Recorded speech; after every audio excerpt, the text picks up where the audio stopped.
සූවිසි මහගුණය ලෝකවිදු ගුණය ලෝකය කියන්නේ මොකක්ද? බුදුදහමේ ලෝකය කියන්නේ පෘථිවිය හෝ අහස පමණක් නොවේ. අපට දැනෙන, දැකෙන, හිතෙන, විඳින සියලුම දේවල් එකතුවයි ලෝකය.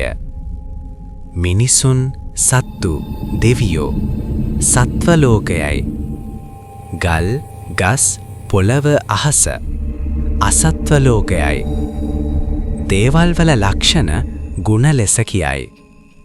ඒ සියල්ල හැදිලා තියෙන්නේ පෘථිවි, ආපෝ, තේජෝ, වායෝ යන ධාතු වලින්. මේ සියල්ලම බුදුන් වහන්සේ සම්පූර්ණයෙන් අවබෝධ කළසේක. ඒ නිසා උන්වහන්සේ ලෝකවිදු නම් වනසේක.